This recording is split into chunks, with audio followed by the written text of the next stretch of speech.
Yo, welcome. I'm downloading stuff on the Xbox, Call of Duty Modern Warfare 3, so I thought I'll have a bash of a PC game. And then this caught my eye, actually.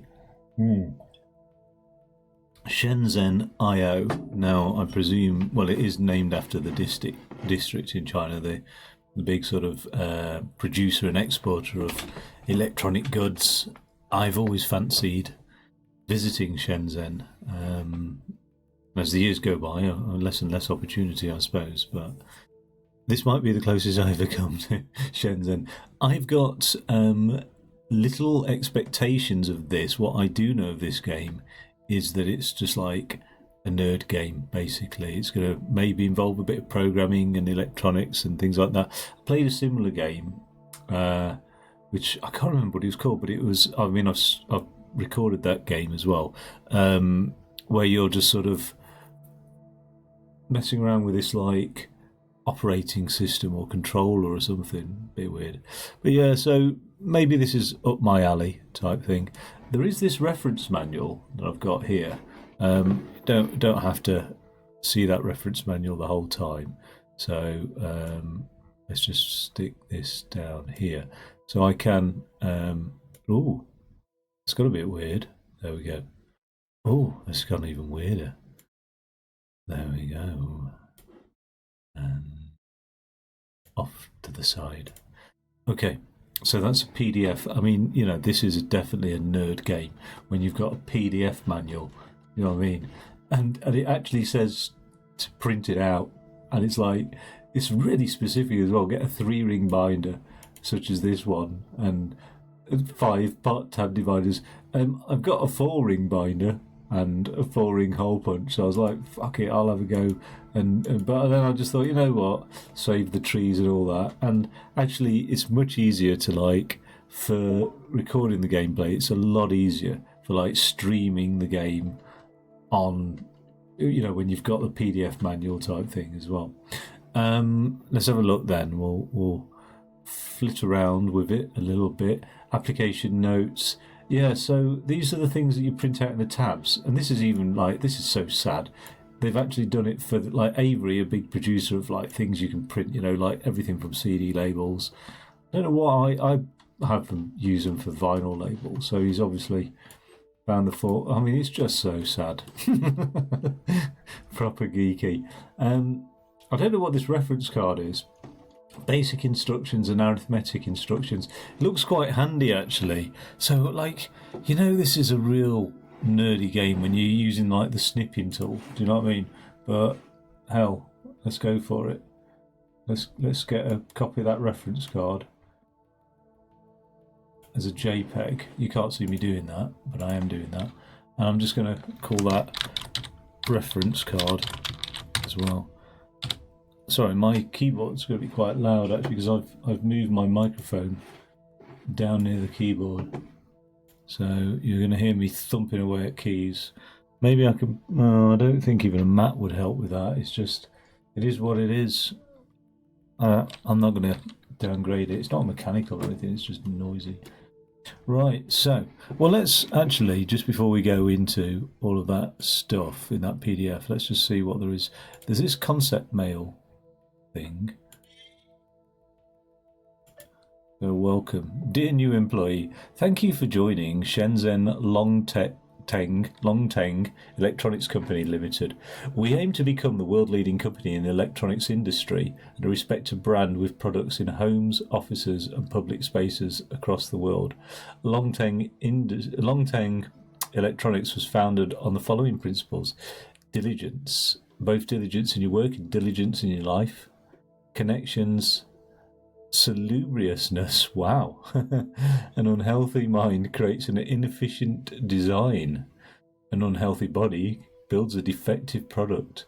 Follow correct eating, correct behaviour, and correct thinking in order to maximise your potential. Sort of like a bastardisation of Buddhist principles there into commerce. Fresh meat. Just kidding. Welcome to southern China. It's alright, I suppose, except for the heat, smog, and lack of decent cheese here in Shenzhen. Still far better than any engineering gig I could find back home in the UK, though. I'm assuming you ended up here for similar reasons. Yo! So I heard our newest ace engineer who's going to kick ass and take names, am I right? You've probably heard about me already, but I'm the product guy who loves to find amazing opportunities and make deals happen. Let's do this. So what's quite weird is like this is starting to be like a job. You know what I mean? Like this is like like an engineering graduate job simulator. If you know what I mean. I know you're good at engineering systems and life in general. You haven't needed a manual in ages, right? Well, trust me on this one. You really, really, really, really, really, really, really, really, really, really, really, really want to read the manual here. Even better if you keep it handy as you work. So, like, I've got the manual open. I will jump to the. It's not too onerous, actually. I mean, if we just let's go back to this manual. If we have a look at it, it's like I don't know, 40 odd pages. Do you know what I mean? It's not a crazy amount. It's like yeah, it's 47 pages. I mean, that this could be conceptually difficult stuff. Don't get me wrong, but yeah, carbine target illuminator. Ooh, what the fuck? So it's probably if I was to do this sensibly, right? If I was to approach this, if this was my job, I'd actually skim read the manual first of all. To be fair, so in here, Margie Fish. Good morning. Just a quick update for you today. First off, I've placed your resume with two new agencies. They specialise in industries a little different from yours.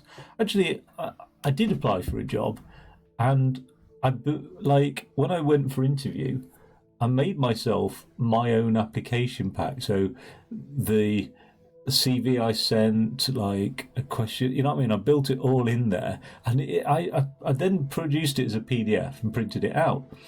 And as a PDF, it was like something like 52 pages of just like my job application. Do you know what I mean? And like all sorts of examples of this and that, and it was mad actually. Yeah, so this is going to suit me. This game, apart from I'm going to struggle with the electronics and software engineering. I'm not a software engineer. I will struggle with the electronics because I'm not an electrical engineer. I'm not an engineer, basically, so I'm going to struggle, but it's right up my alley anyway. So yeah, finally I followed up with the electromotive again, but they keep stalling. At this point, I think it's safe to say an offer won't be coming. Oh, you've been with us for a while now and appreciate your trust. So I want to be honest. The likelihood of us finding you something that genuinely makes use of your skills in the foreseeable future is rather low. This isn't because of any lack of qualifications on your part. It's simply a reflection of the realities of the time. We'll keep trying, of course. So I just wanted to ensure you kept some realistic expectations in mind going forward. I know you said you're hoping to stay in the country, but it may be time to reconsider that stance. Many of the people we represent have done stints overseas and report that it is an eye-opening and in some cases career-enhancing move. I don't have a lot of contacts in that particular arena, but I can point you in the direction of someone I know who has some experience with Chinese electronics firms. Let me know if that sounds interesting to you and I'll get you to introduced. That's Margie Fish, President of Fish Partners Recruiting. The journey of 1,000 miles begins with a single step. So this is from Jesse Huang. Great chatting with you. Hey, just wanted to follow up on our call. As I mentioned, the company is called Longteng Electronics. They're not exactly one of the biggest players, but they've been running a stable business for a while now, and that's always a good sign. Up until now, they've mostly done manufacturing subcontracts. So traditionally, I'm going to move on to, I'm running triple monitors, so my head might be all over the place, basically. And yeah, they're only 1080p, so I might end up like just proper leaning in. But we'll see. Up until now, they've mostly done manufacturing subcontracts. So traditionally, their design engineering team has been relatively small, but they're looking to grow the department because they want to create new products in-house for both domestic and international markets. The position is located in Shenzhen, China, which is just across the border from Hong Kong. The pay is competitive for the area, which I think you'll find more than adequate for living here. I forget to ask if you had family. But whatever your situation is, you'll find Shenzhen is modern, fairly international city. There's even a McDonald's right downtown. If there's anything I might be able to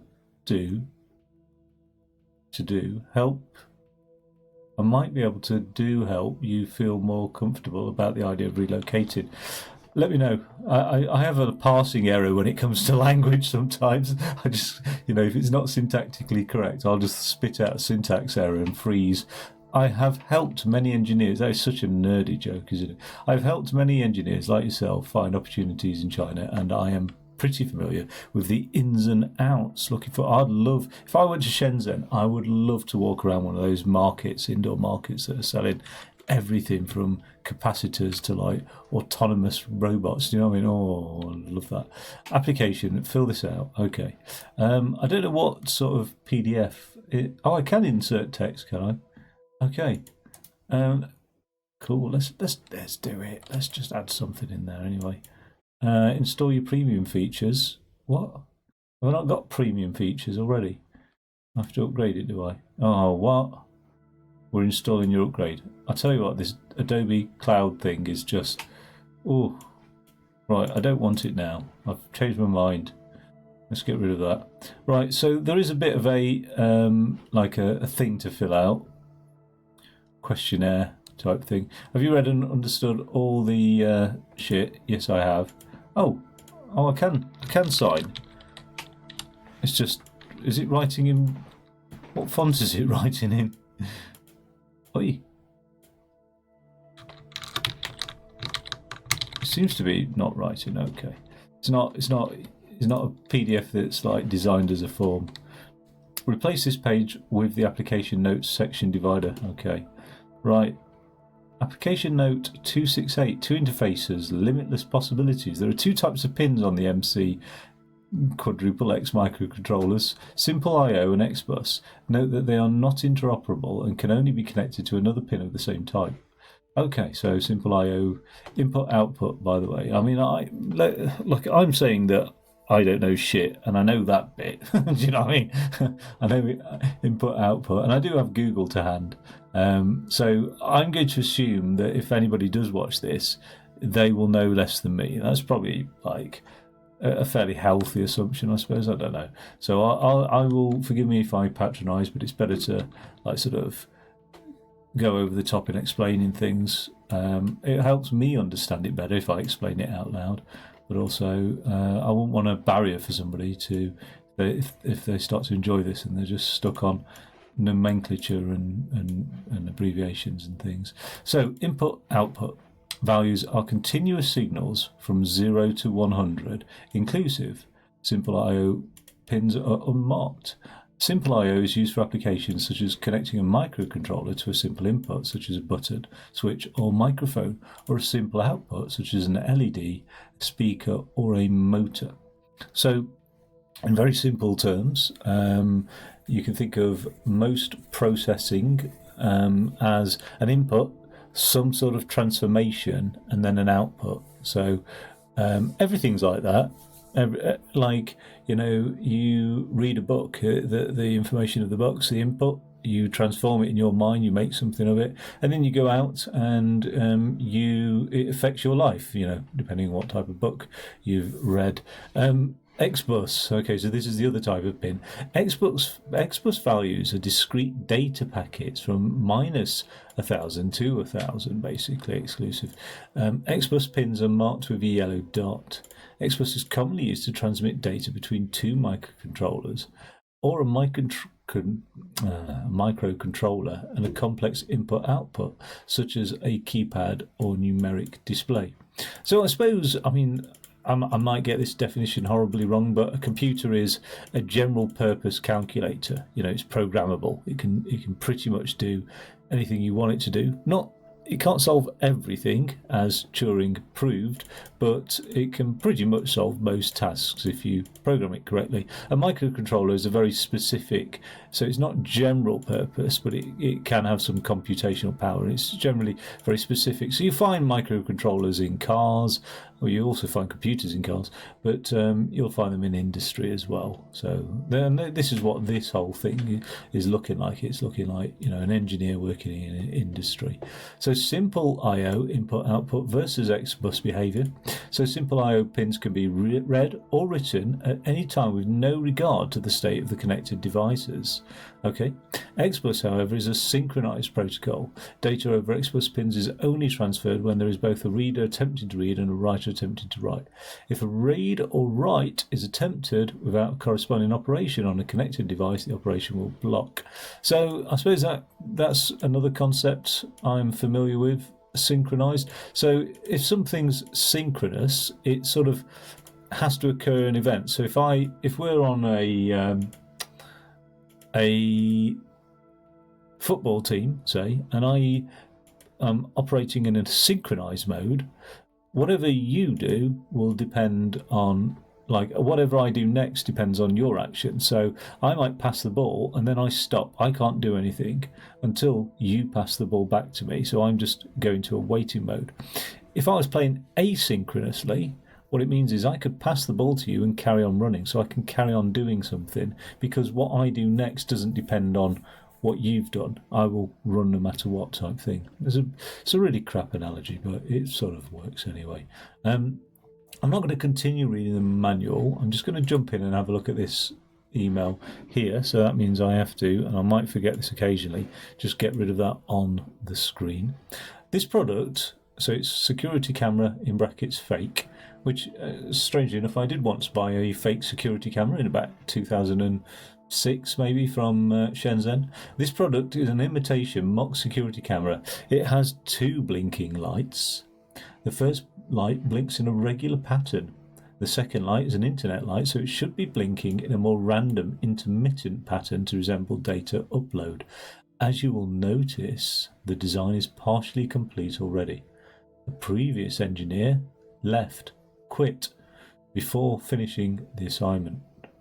Note the timing diagrams in the verification tab. When you simulate, your output should match those expected values as indicated. Let the simulation run until it has passed all of the test cases to make sure you have a proper solution.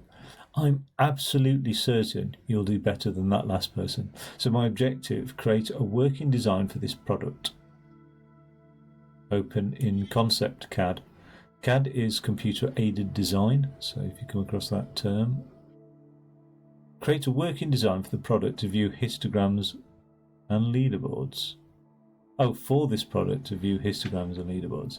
Okay, so new design 1, not yet verified, 0 parts. Let's open the design. Fake surveillance camera. Oh, the music's changed pace. Active and network are simple outputs connected to LEDs. Okay.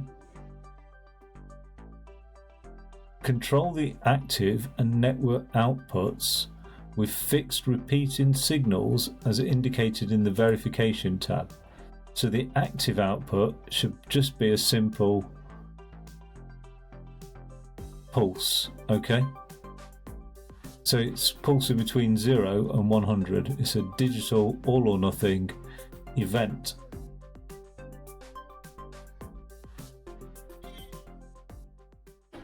Let's get this music toned down a little bit. Is that settings? Is the control panel music volume? Okay. Do appreciate a bit of music. Where am I?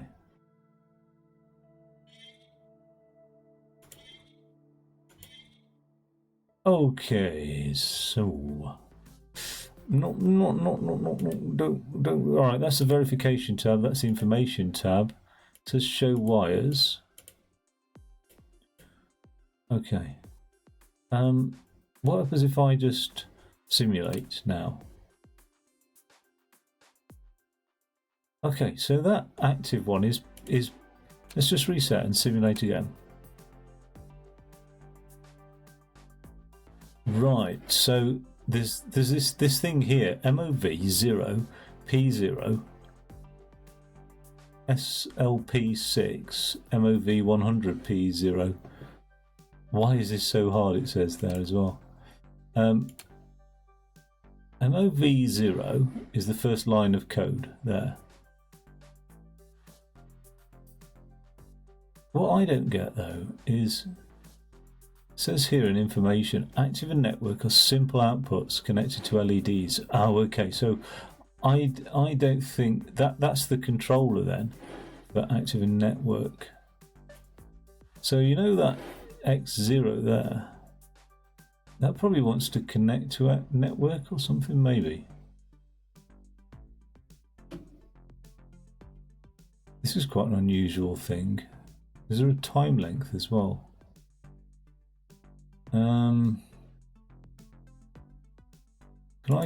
I can't edit the lines of code in this block here, but there is a block over here. Can I do anything with that? No, can't actually. I've just got a cross icon. Oh, I've used escape. Can I drag that into there? So I've just effectively created another microcontroller. And what about, is that a wire? That's a pin type mismatch. So that looks good. So I'm just going to be entering code now then, I take it. Right, so the code I'm going to enter is going to be based around this PDF, isn't it? Where's my PDF gone? On my screen though. There we go. So, oh, okay. That's cool. So this bit here is talking about a square wave generator. Make sure to get enough sleep. I never do that. I failed.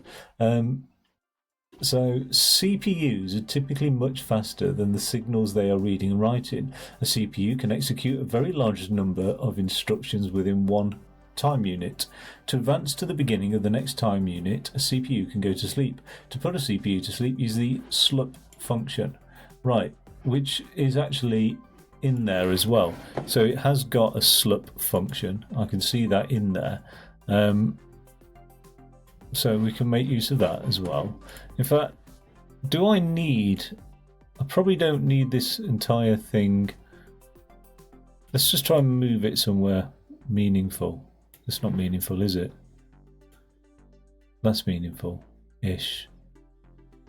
Okay, I'll try and mimic that on my screen as well. It'll go horribly wrong, but yes, it has gone horribly wrong actually. I know what, I can take that off screen for myself. Yes. Just get that width sorted out. Okay, cool. Right, so the following program generates a square wave. So MOV on the IO pin 1. Right. So, and it says that is on 100 for 3 time units. Oh, so it goes to sleep. So if we did, and let's have a look at this verification, right? If we did and let's step through it. Right, the first one, MOV 0, pin 0. I presume that P0. If we now go sleep for 6 seconds, and then we do a pin 100, is that really, each block is 6 seconds? Oh no, 1, 2, 3, 4, 5. Okay, so we're going to have to do it over here, aren't we? We're going to have to sleep for, so we're going to have to do an MOV, I presume, 0. So that's like an initial state of the pin, 0. So remember, the pin can either be 0 or 100, off or on. 0 represents off, 100 represents on. We're going to sleep, but this time only for 4 seconds. And then we're going to set that pin to 100. We've got to specify which pin by the looks of things. So MOV 100, P0. And then this time we're going to sleep for 2 seconds. Then we're going to set the pin down to MOV 0, pin 0 as well. And we're going to sleep for just 1 second. And then we're going to go MOV... Oh, got a rogue line in there somewhere. MOV pin 100, pin 0. And then we're going to sleep for 1 second. And then we're just going to rinse and repeat, which by the looks of it, this one's got no sort of thing to say loop round. Oh, it's picked up a syntax error there. A syntax error is an error in the language. Yo, Yuki, hey, what's up? You're right. Playing Shenzhen I, which is like a proper nerdy programming thingy game on PC. Yeah, it's proper nerdy. But yeah, I like it. Right, so there's a syntax error is an error if you're writing code where you've misspelt something, basically a very simple grammatical error, like writing a sentence and not putting a full stop in it or a capital letter, like the rules of the grammar of a language. That's a syntax error, and that's easy to correct because, like there, I just didn't have a space in there. So that's a nice sort of error to come across. Whereas a different type of error would be a logical error. So whereas the code will run and work and everything, but it doesn't make sense. So you could write a sentence with all the commas in the perfect place and full stops and capital letters, but it may not make any sense. So it's syntactically correct, no syntax errors, but logically it's false. So just having a quick look at this code, one useful thing when doing anything like this, I think, is to just go through and say, does that meet my expectations? And you do this in science quite a lot, really. You predict something and then just say, does it meet my prediction? And if not, why not? So what's my prediction? My prediction is the pin 0, which is this pin here, starts off at 0, this bottom level here. This thing goes to sleep for 4 seconds, so 4 blocks, and then the pin goes all the way up to 100. It sleeps for 2, and then the pin goes all the way back down to 0. It sleeps for 1, back to 100, sleeps for 1, and then it will go back down to 0, and it will repeat the whole thing. Let's check it out.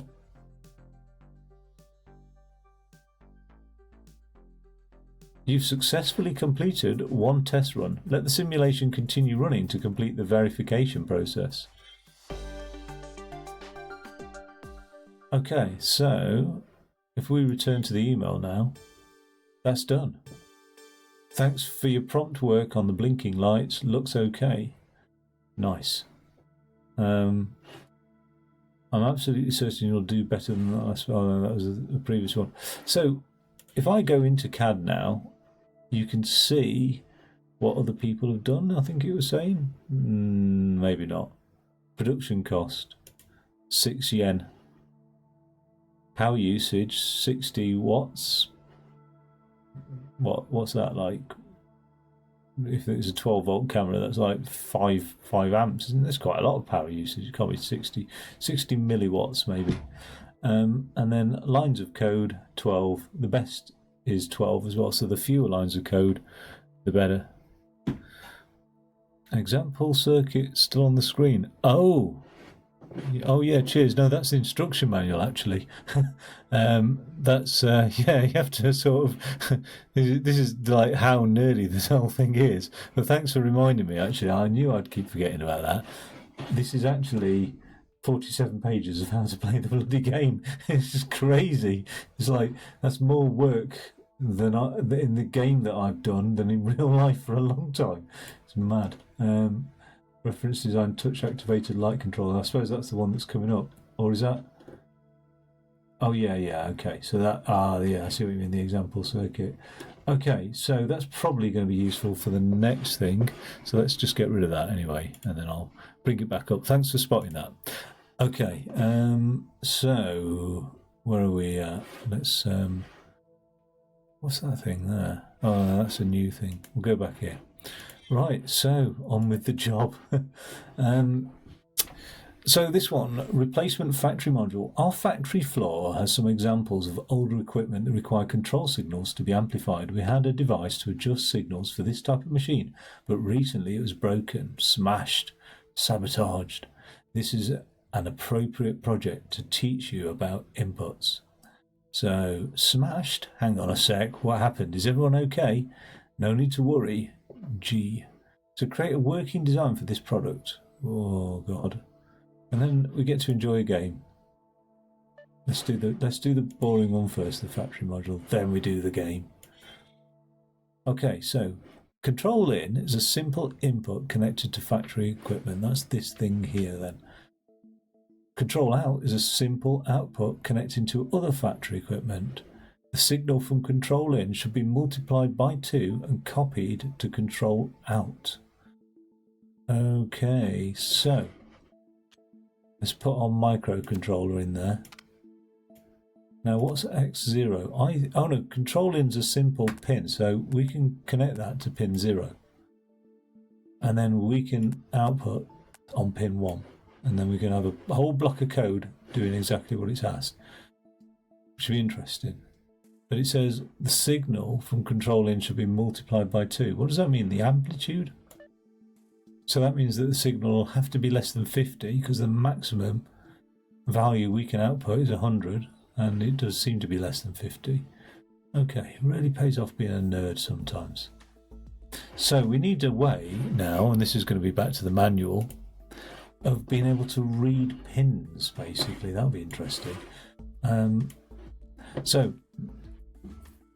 Rising edge detector. God, I haven't thought about that since Minecraft and Redstone. And I can't remember who taught me those circuits, one of the old school Redstone YouTubers. The following circuit is a reference design for a touch-activated light controller. When a user touches a capacitive switch, the controller will detect the rising edge and advance the light to the next intensity level from off to 50% to 100% and back to off. Okay, the circuit consists of two MC4000 microcontrollers that communicate over X-bus. The first microcontroller reads from the capacitive switch on the simple I/O pin, pin 0, and sends either a 1 or a 0 over X-bus to the second microcontroller every time unit, where a value of 0 means that the switch wasn't touched. Okay, so we don't need to do all that. I don't think we're going to need two microcontrollers, because I think we'll probably get away with just that one microcontroller taking an input, doing something with it, and an output. I'm guessing, but we'll see. The second microcontroller stores the current state of the light in its ACC register. It waits for an X-bus value from the first micro. Right, okay, so we just need to read, basically. So detect a rising edge in touch. So it says here, TEQ ACC 0. That must be a way of like initializing the memory register or whatever. And then it says TEQ pin 0 100. And then it's got this move 1 times 1, move 0 times 1, store touch. Okay, so there's a touch input, and then it works out the output from there. Jesus. Right. I don't know what SLX and TEQ is. Yes, I do know what those things are, because actually I've got a language reference card. Okay, so let's get a screen on the go. Actually, that might be easier than the game capture. So if I just do a window capture, 1 second. Let's just get that middle monitor and copy that. Go back to game, paste that. Oh, it only lets me paste a reference. That'll do then. And then I'll just get rid of this PDF, get rid of that, and just get the middle monitor up. Oh, this has gone a bit weird for some reason because, oh yeah, it's in that, I've put it in the camera. Don't know why it's done that. Right, let's just transform that and make that, just reset it. There we go. Right, so you can see what I can see and I can't see what you can see. Okay, so we've got this language reference card here that I've got in my snipping tool. Basic instructions. Oh, it doesn't say what the flipping instructions are. It just says TEQ. It doesn't actually say what they are. But so we've got a TEQ. I can see a TEQ there, and I can see a TEQ here. Notation. R is a register. I is an integer. Okay, so that actually wasn't that useful. So I need what I'm looking for is a way of like reading the pin, basically. So each line of an MC must have the following: a label, condition, instruction, comment. Oh, that's for it to make a program. So, all right, let's start off with the easy thing first of all. We need to make a comment. Okay, well, cool. What I will do actually is not just that monitor's capture. I will also stick the PDF that I'm looking at, because I've got that on my other screen, just like off to the side here. So that should make sense, whereas I can't see that on my... You don't need to know all this shit. So, first thing, let's make a comment. So, I like this. Hashtag Retro's first program P. Oh, can I make this thing bigger? Oh, I've made a mess of that though, haven't I? No, I can't make it bigger. It doesn't sort of scale, does it? Okay, that's all right. What about if I zoom in? No, can't zoom in either. Okay. So the first thing's a comment. Then it says it needs a loop, and then... Okay. I don't think I'm going to need a loop just for what I'm going to test. I'll test some code, and then I'll put it in a loop if we need to keep repeating the code. I can keep repeating it. So the first thing then is to read something. And I'm not 100% on what that read thing is. So let's do a TEQ, see if TEQ reads a pin. So first of all, we'll TEQ the register, and we'll put a 0 in the register. I'm thinking that sort of initializes the register. Then we'll TEQ pin 0, 100. I'm not happy about this. This TEQ. There must be something on this program to say this is or isn't. Like, is there a view menu? View. Right, menu. Go back to that read mode and see if it made any difference. No, it didn't make any difference. Just try and get all that in the middle. Okay. Ooh, just slightly to the right. Oh god. Really doesn't help being OCD, does it? Right, there we go. So what I'm looking for is some explanation of what reading, and so these are basic. And NOP, the instruction has no effect. Copy the value of the first operand into the second operand. There we go. There we go. So I think we can scrap the register. We can just move the value of the first operand, which is pin 0, into the value of the second operand. So that's pin 1. Let's just run it, see what it looks like, because I think that will give us heart not sleeping. Oh. Okay, let's reset it. So we need to sleep as well.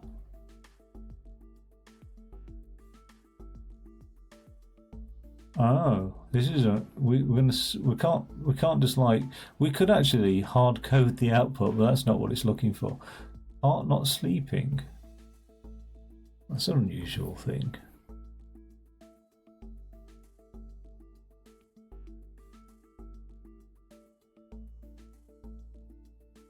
Why would I need to sleep?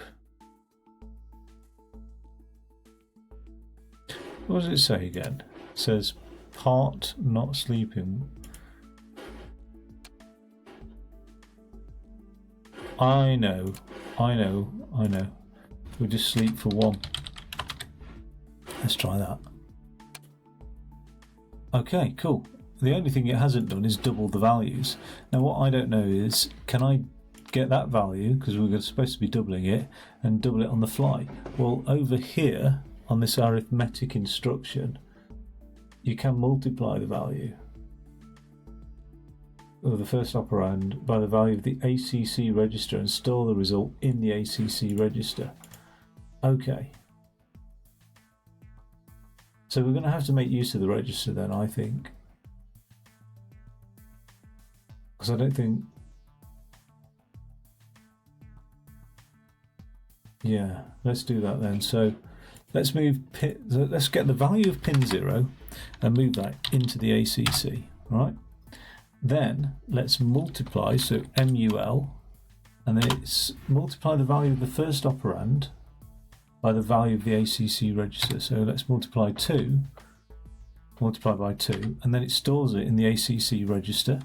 And then we're going to move the ACC register pin 1. So input comes in, we'll say like 10 comes in. We're going to then store that 10 in the ACC register. We'll then multiply whatever's in the ACC register by 2, so it becomes 20, and then we're going to move whatever's in that ACC register to pin 1, and then we're going to sleep for a second, and then we're just going to do it all over again.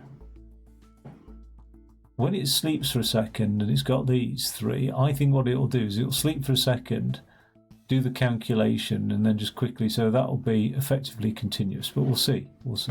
Let's just step through it. So stepping through is nicely. Oh, actually, I'll just reset because I missed that. So the first thing is it'll move whatever value's in pin 0 into the ACC register. So when we've done that line, pin 0 said 25, so 25's gone into the ACC register.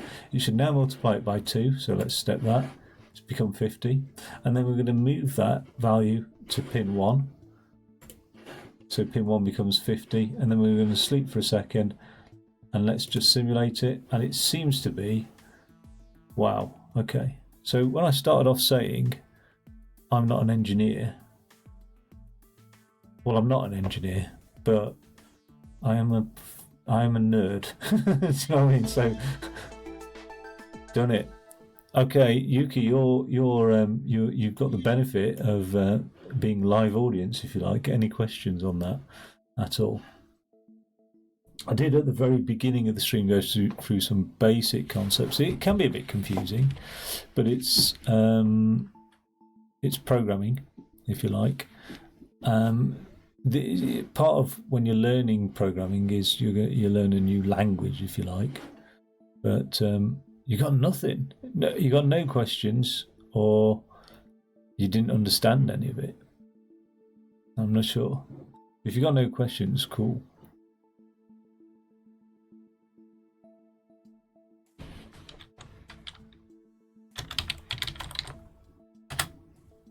Okay, all right. So just to recap, though, it is a little bit confusing. Whatever we do in all of these things here, and pretty much whatever you do in life, is we will have we'll have some form of input coming in. Okay, so that could be say if you're doing an alarm system for a house. Okay, you could have an input for that alarm system. Here's your alarm. Okay, there you go. So you have an input coming in. Let's do that in green. Big green arrow. It's a bit more visible there. Oh, I've got to get rid of the PDF. And then something happens in that alarm system, and then you end up with an output. And the output is likely going to be a flashing light or something like that. So everything we do in this game is going to be an input, some type of transformation, and then an output. So if you think about that burglar alarm analogy, maybe a sensor on the wall detects somebody and it sends a signal to the alarm system, which then goes, sensor's been tripped, let's send an output. Could be a little bit more complicated as well, because it might be like in a museum where it not only sees somebody, but it also uses a heat sensor or a sound sensor. So the alarm will go, let's get this input and then the input as well, and we're only when we've got both of those we'll send an output to set the alarm off and things like that. So all of this sort of transformation here, inputs, that's an I, and that's an I, and then some sort of transformation, and then a big output, and that's everything we'll do, but it'll all be in the form of code as well. So it's a bit like learning another language, but it's a much easier language for computers to understand. It's sort of a compromise. We can understand it a bit when we learn it, and so can computers. Okay, that's that one done. Let's move on to another one. So the very best somebody's done this in is 4 lines of code. And I've done it in 4 lines of code. That's all right. Power usage 240. So I've done the optimal design by the looks of things, which, because it's so simple, it'd be hard not to in a way. let's go back, however we do that. And then, what's this one? Oh yeah, looks good, thank you. Take care, yeah? So please enjoy a game. My daughter is learning programming. She created a simple card game. Would anyone like to try it and give some feedback for her? I put a link on everyone's desktop. She is interested to become a game developer. Wow, Jay, that is both a lot more polished and far harder than I was expecting. Your daughter's managed to design quite the challenging patience game. Maybe there could be an undo function. She says she doesn't think it needs undo because it's actually quite easy once you develop some skill. She really takes after you. Okay, let's just have a look at this. Win a game of solitaire. I can't get into it though. Oh, how do you do that?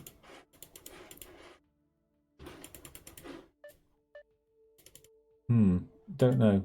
All the parts. Now that you're up and running, I figure it's safe to let you use all the lovely parts we have available to us. Just be warned that not all of them are going to be useful for what you're doing immediately. I need to check to see if my Call of Duty's downloaded. What are we on? Oh, I'll give it another 20 minutes then. Pulse generator. In order to test some of our new manufacturing equipment, we need a pulse generator with certain requirements, specifications. However, instead of buying one at the market price, I thought we could simply create our own. God, that's what I'm going to do. That's so sad. For this project, you will need to make use of conditional execution. Please continue your study of the language reference. Okay, so conditional execution. So that's interesting, actually. That's what I talked about a moment ago when I said about here. Rather than just having one input that does something, so something comes in here, we have a condition, and conditions usually take the form of if something happens, then I'll do something else. So if we have an input from line 1 and an input from line 2, then I'll do something, and that's the nature of a condition.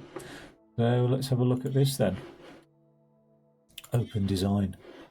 So the brief then, down here, information, button is a simple input connected to a button. Okay. Pulse is a simple output connected to an electronic device. All right. It's fairly. So button is the input, pulse is the output. When the button is pushed, generate pulses as indicated in the verification tab until the button is released. Okay. So when the button's pushed, generate the pulses, and when the button's released, stop it. Okay, all right, so that's cool.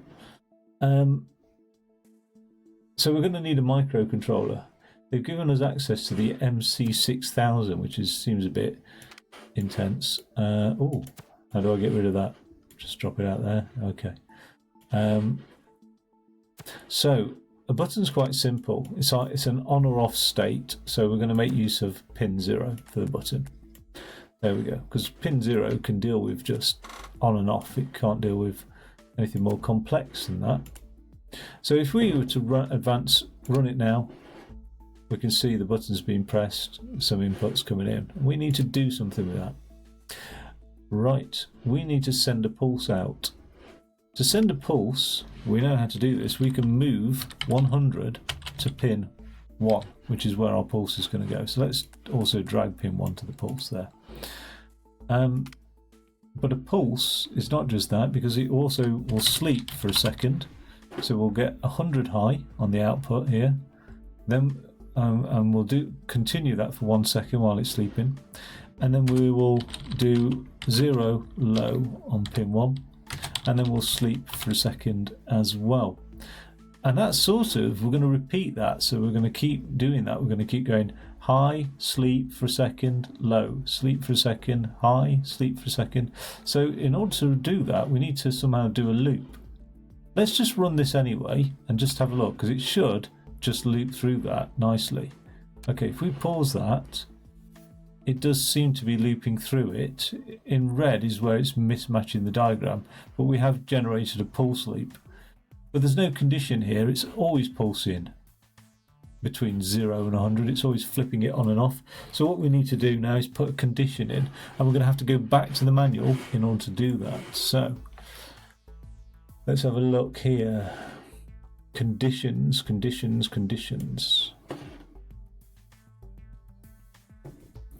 These are basic instructions, arithmetic instructions, so that's all maths basically. Test instructions. So this is for more information on conditional execution and the plus or minus symbol, see conditional execution page 2. Okay. So test if the value of the first operand is equal to the value of the second operand. Okay. So we can TEQ, test if something is equal to something else. Now, if it is equal to something else, we have a positive condition, so we can then do something with that. And if it's not, we have a negative thing, so we can also then do something with that. Okay. So how do we structure that, though, into code?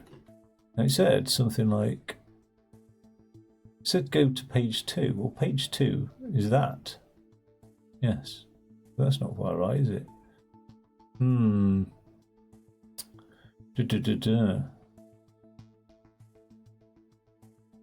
it's a different page 2. How many page 2s are there? You'd expect only 1, maybe 2 at a pinch.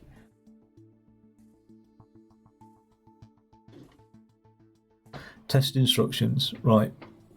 For more information on conditional execution, see conditional execution page 2. Right, where's conditional execution? High performance microcontroller. Let's go into conditional execution. Let's find that. Okay, here we go.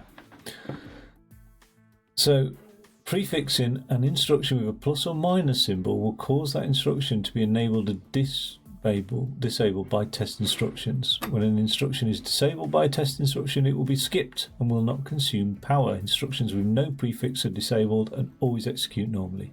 All conditional instructions start in a disabled state. A test instruction must be executed to enable conditional instructions. Right then, let's have a look at this then, shall we? I need to see some example code of how they actually put all this together, which we did have actually, because I think there was a load of code up here somewhere.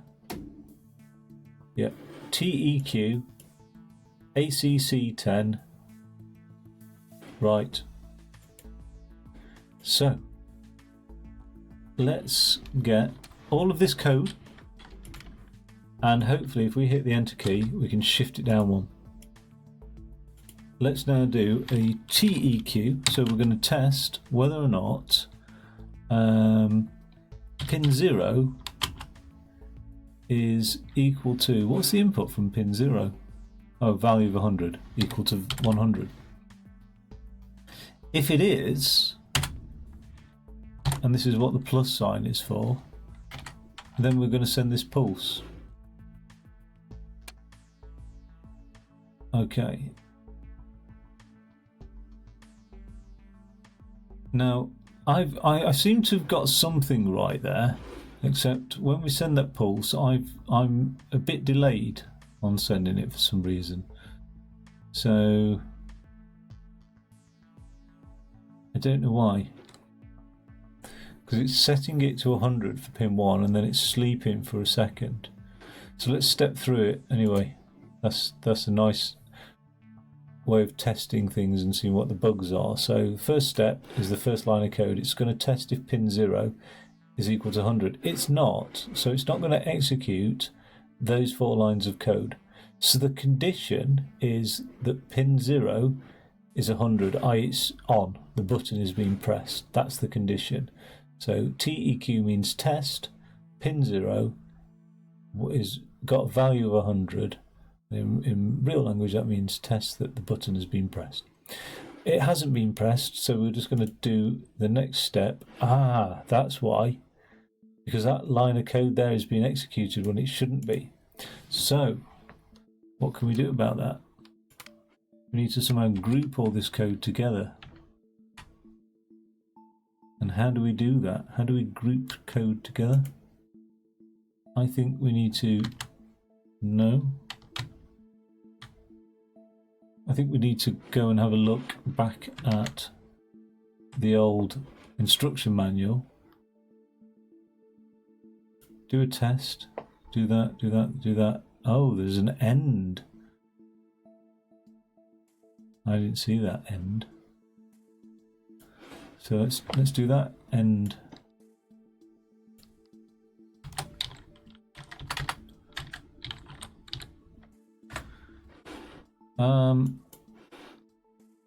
I don't know if that's okay. What about like that? If we do it like that, is that good enough? You happy with that? Still not the best, is it? Maybe this plus thing wants to be on that line. No, it doesn't. It doesn't like being on that line, does it? What about another? If we put a plus there, get rid of that one there. It really doesn't like being on that line, does it? What's this say here? We've got a loop. Test if something's 10. If it is, jump to end. Otherwise, just continue executing lines of code.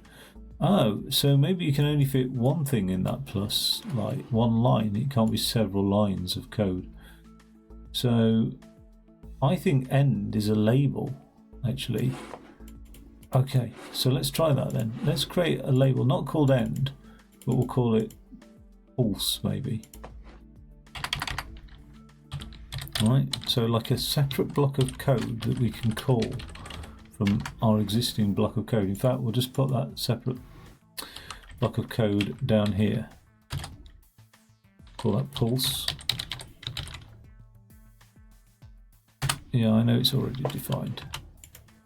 Got two things called pulse. Let me just test that, see if it works. It's not worth me explaining my logic until I know it's actually working. Hey, invalid instruction.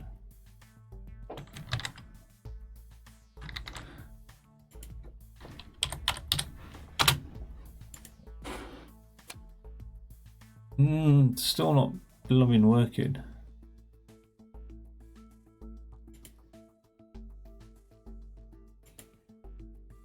Why is it not working? Still got the same issue.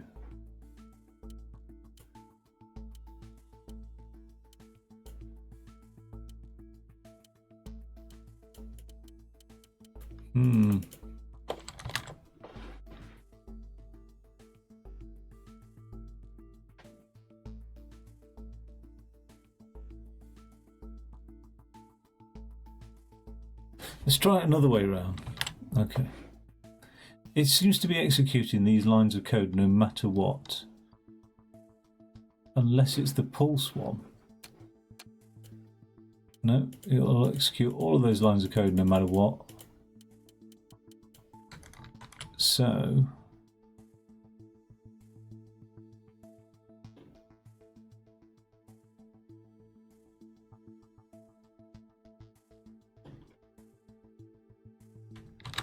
let's put this whole thing into a loop.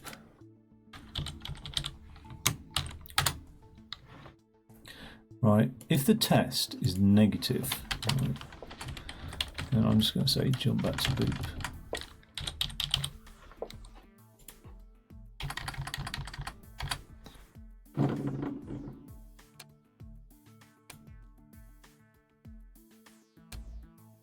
It's never sleeping.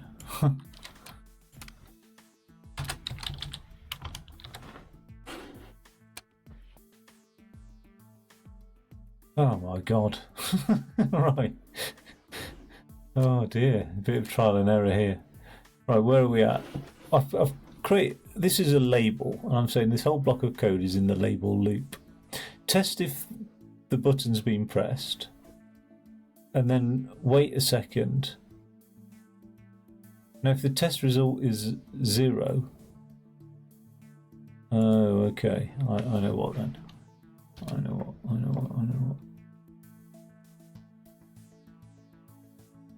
No, I don't know what. Yeah.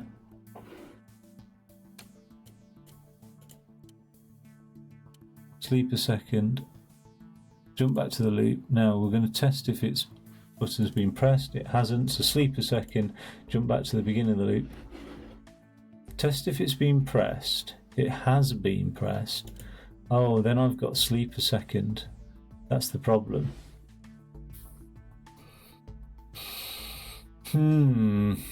That's why there's a delay.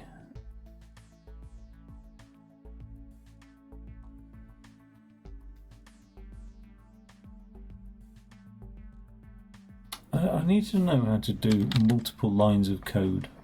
Now, it's a simple microcontroller. Oh, sorry, it disconnected you. So it's a simple microcontroller, so it might not handle several lines of code. It might just handle one line at a time, and you have to sort of jump back and forth. But let's just see if any of the programs, example programs they've got here, cycle through the sequence. That's a stepper motor controller. I can't see if there's anything here that suggests. Right, trigger check, similar to what we've done. This is going to test if pin 0 is equal to 100. Where's pin 0 here, the trigger? If it's not, it's going to jump to sleep. Right, let's assume it is 100, so then it must go. Oh, jump to sleep. What's sleep? Just sleep 100. Oh, okay, all right. We could do something like that. Then that's a nice cheeky solution, isn't it? Really. If it's not, then we jump to sleep. Right. There is no sleep defined, I know. So what is sleep? Well, sleep is literally SLP 1. That will do it, I think, but it's a bit messy, really.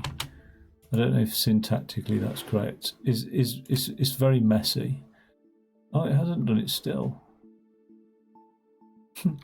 Unbelievable. Let's step through it and see why it's not done it.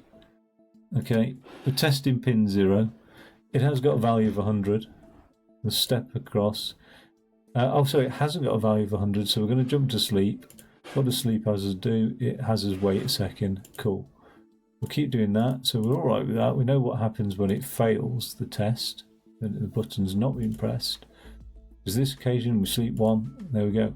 This time it's passed the test, so what we should be doing is giving an output onto pin 1, and then we sleep for a second.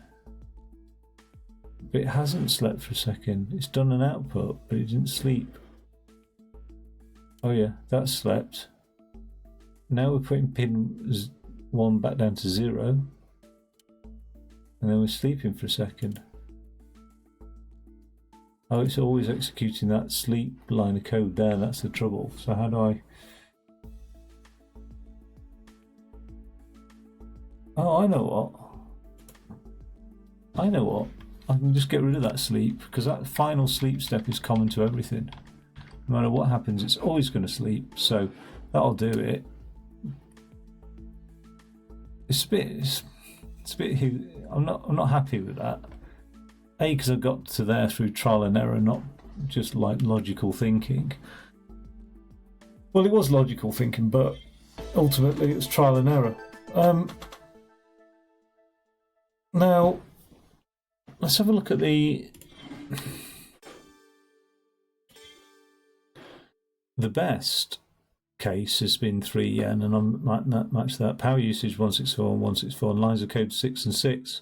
Okay, so there wasn't a great deal of ways to do that then, I imagine. Because I don't know. I mean, it's not like somebody's best case was 4 lines of code. There is 6 lines of code, it says there, which is 1, 2, 3, 4, 5, 6, because the loop could have test on the same line, I presume. That's effectively the same as 6 lines of code. Let's just simulate the whole thing. Yeah. Okay. So I'll explain it afterwards. A line of code is a single instruction. You can group lines of code or group instructions together with a label. So I've grouped a bunch of instructions together here. And what the first instruction is test that pin 0 is being pressed, i.e. the button's been pressed. Test that pin 0 is given an input of 100, which it'll do when the button's been pressed. The next line of code or instruction is if it hasn't been pressed, i.e. that is false, it isn't 100, it's 0, then go straight jump to sleep. So that's another group of lines of code, it's another label, and the instruction is to just sleep 1. If it had been pressed, it would ignore that thing to say if it hasn't been pressed, and it would just continue executing these lines of code. So if we look at that step by step, test if button 0, if the button's been pressed, i.e. there's an output of 100, no there isn't. So the negative result of the test is met, so it jumps straight to sleep, it just sleeps for a second, and then goes back to the beginning and tests again. Test, has pin 0 been pressed? Has the button been pressed? No, it hasn't. So jump straight to sleep, wait a second. It does that 3 times. This time, test if pin 0 is given an input of 100, i.e. the button's been pressed. It has. So when we come to do the test, we can't execute that next line because that's what happens if the test fails, but the test has passed. So we're executing these 3 lines here. So we create a pulse. We go up, sleep a second, down, and then we sleep a second here. And we keep doing that, going through that line of code until the button's not been pressed, which is here. Test hasn't been pressed, it hasn't been, so we'll execute that line, which is, it says jump to the label sleep. So we jump to the label sleep, and on the label sleep, instruction is to sleep a second. That is how it works. It's only going to get more complicated. So I'll just run through the simulation one more time. How long have I been broadcasting this for? I've played this longer than most of the games, actually. An hour. Okay, I'll do one more puzzle.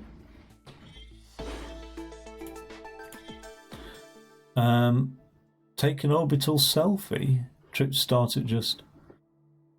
Dear adventurer, experience the stars and the earth as you've never seen them before.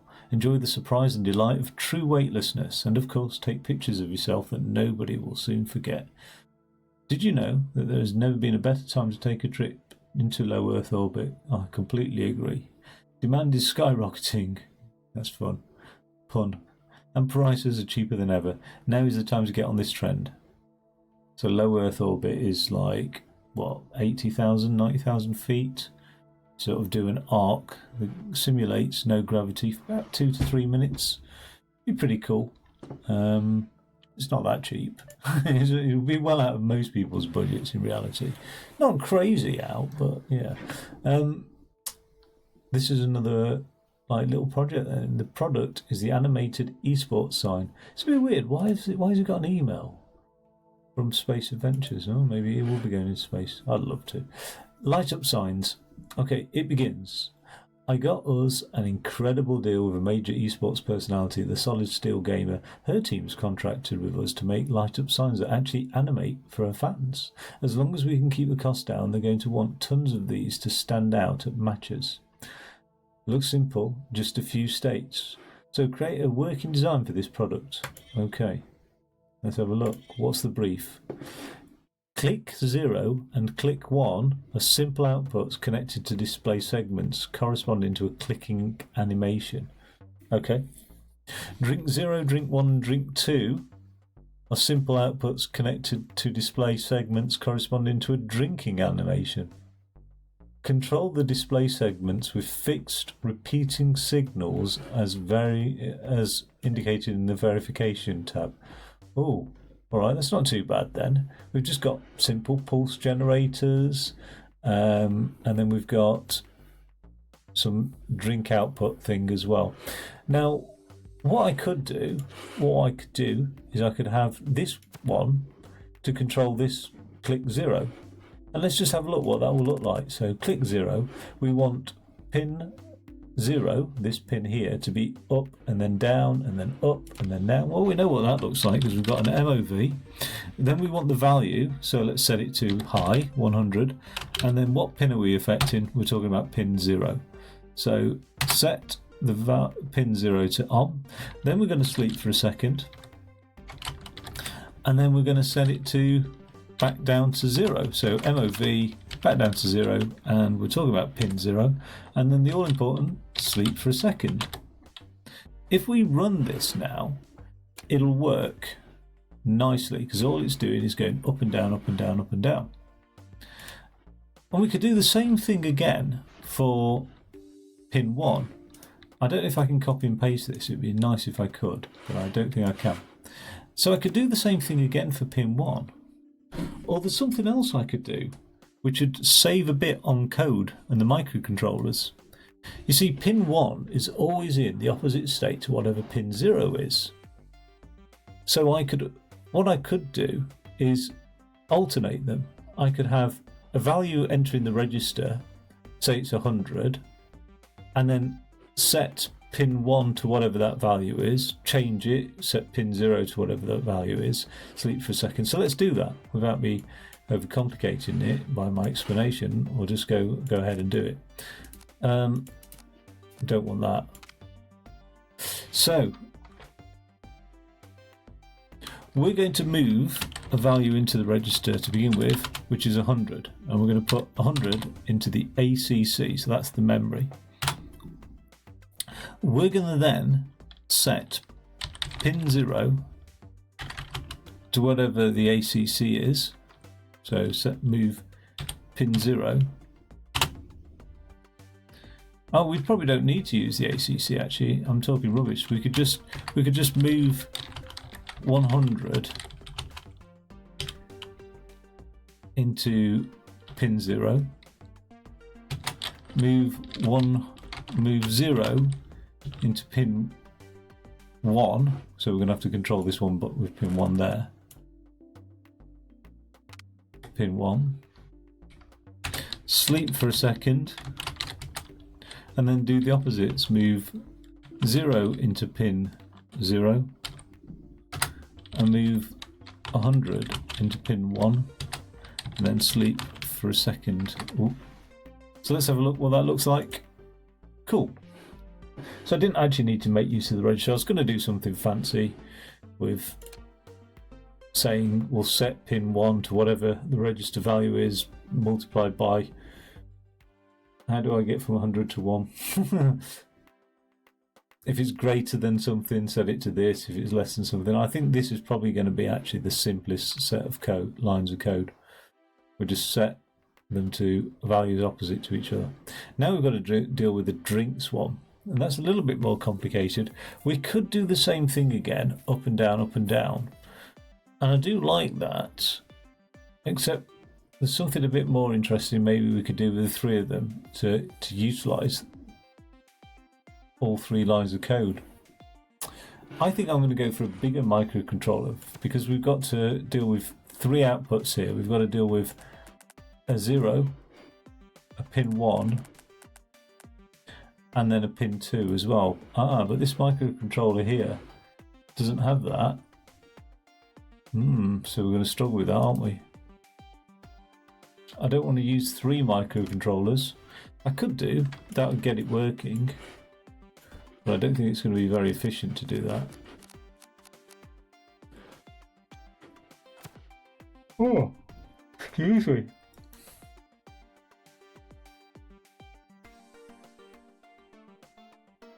I can't use the X1s because they need a read state really. And I don't suppose one pin can feed... Oh, it can. It can feed 3 microcontrollers. So let me just have a think. Because each microcontroller's only got 2 output pins. What I don't want to do...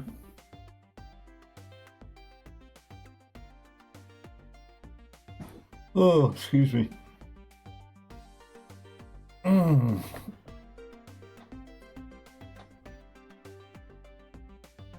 I can't really cover the two of these drink things with one thing, because it will always be either on or off for both of them. So I can't get away with doing anything other than using 3 controllers from what I can see. Okay, pin 0, pin 1. Stick that there. We'll stick another one over here. It's a pin. Excuse me. A bit of a belch there. Let's just get rid of all that. We'll move you up there, mate. We'll yeah, we'll stick you there. Okay. So let's have a look at drink 0. Drink 0 is fairly simple again. All we're going to do is we're going to move the value 100 into pin 0. We're going to sleep for 1, 2, 3, 4, 5, 6 seconds. Then we're going to move the value 0 into pin 0. So we're going to turn it off. So we sleep for 6 seconds, turn it off, sleep for 4 seconds, and then just repeat. So if we run that, should look nice. Oh, we're sort of going out of sync there. 1, 2, 3. 1, 2, 3, 4.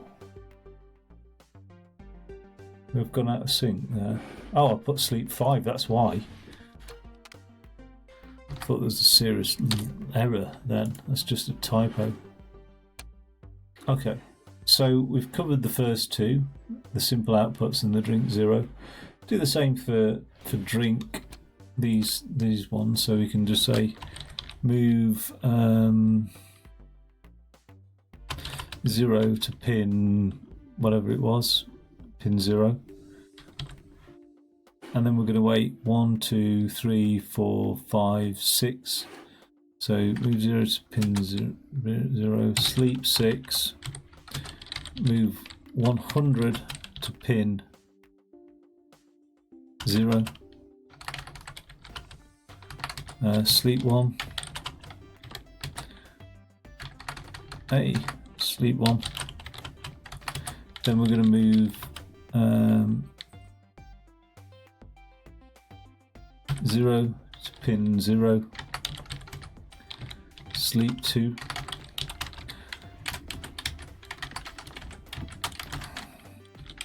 sleep 2, move 1 to pin 0, sleep 1, and then it will just redo the whole loop again. But I haven't actually got, so that's, what we're missing there. Let's just reset that.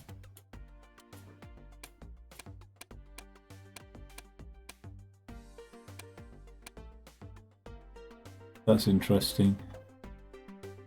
We need to move it. Oh, it's 100, not 1. Okay. So that's 4 out of the 5 pins taken care of, but I haven't got enough room to add code onto this microcontroller, so it looks like I've got no choice but to...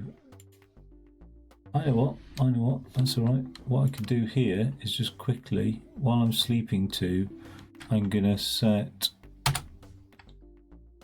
a move 1 to pin 1, sleep 2. What happens when we run that? I keep calling it 1, it's actually 100. It must be PWM. Okay, we need to get it back from 100 though, so finally we'll move 2 and then move. Oh, I've got no more lines of code to jiggle with. Da da da da da da da. Let me think. Let's just do it as a separate block for the moment. Let's get it working.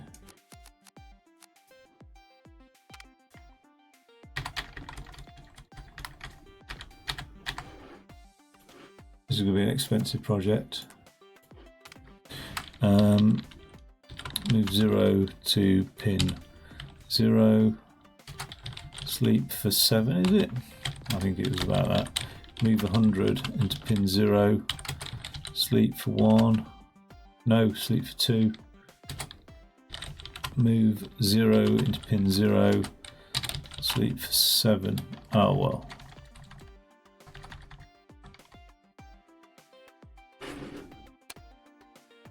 So it's done it not very efficiently. Oh, it's not sleep 7. What is it? Sleep 6? Let's try that.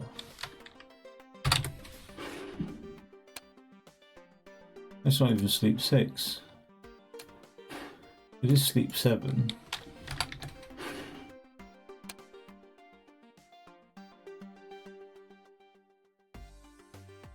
Is it actually sleep 8 then? Oh my god. Getting tired now.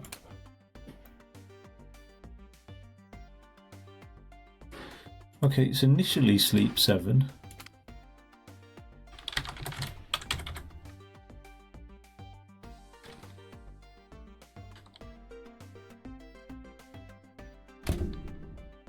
And then it's a sleep 8.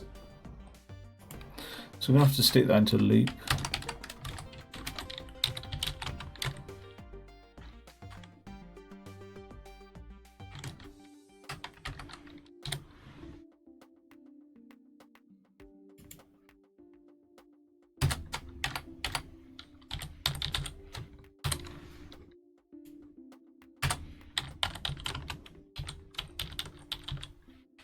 That's supposed to be a jump there.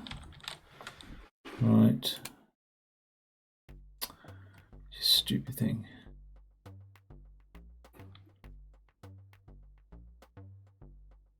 Sleep 1, 2, 3, 4, 5, 6, 7.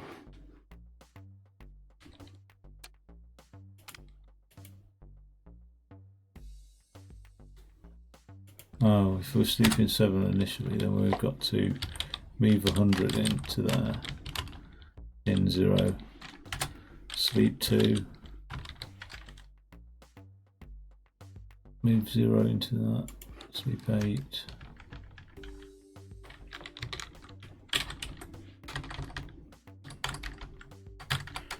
Oh, come on. Right, I've deepest suspicions that that should work. It does work. Oh, I'm tired. Brain exhausted.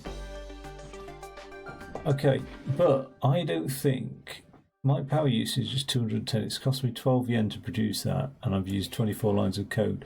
I don't think that's going to be the most efficient. If we go back in here, the best is 24, the best is 210, and the best there is 12 yen. So the best so far is that. But can I go back and do even better? I suspect I can. Oh, that's not the best. Oh, yes, because I've got this via... I don't think I've got the leaderboards, basically, because I've got it on GOG. So I don't think it's connected up. Let's just have a think about that. I don't know if there are any leaderboards for it, to be honest.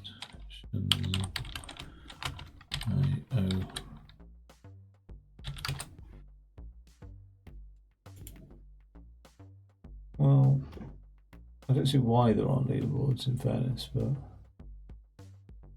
yeah, I've got it on the GOG platform, so maybe there just aren't. I don't know. Maybe there were, and they're not. The servers aren't available anymore. I can't remember it asking me about firewalls though, so don't know. Who knows?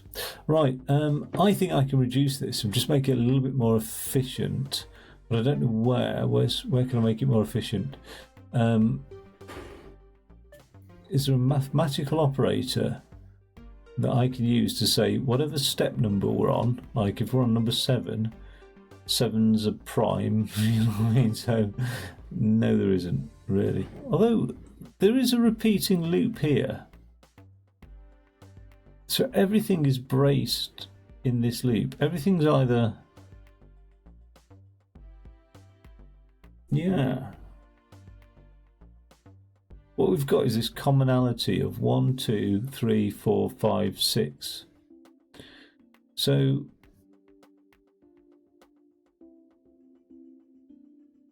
there's a lot of instructions though.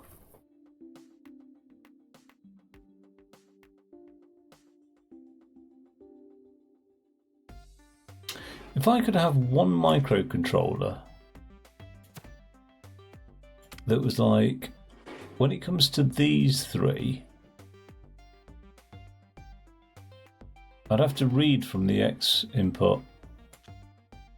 Making it efficient, more efficient, will be my next challenge. I think for the moment, I'm just glad to have done it. Let me be honest about that. I'll be ultra honest now and say I'm just too tired to be bothered, really.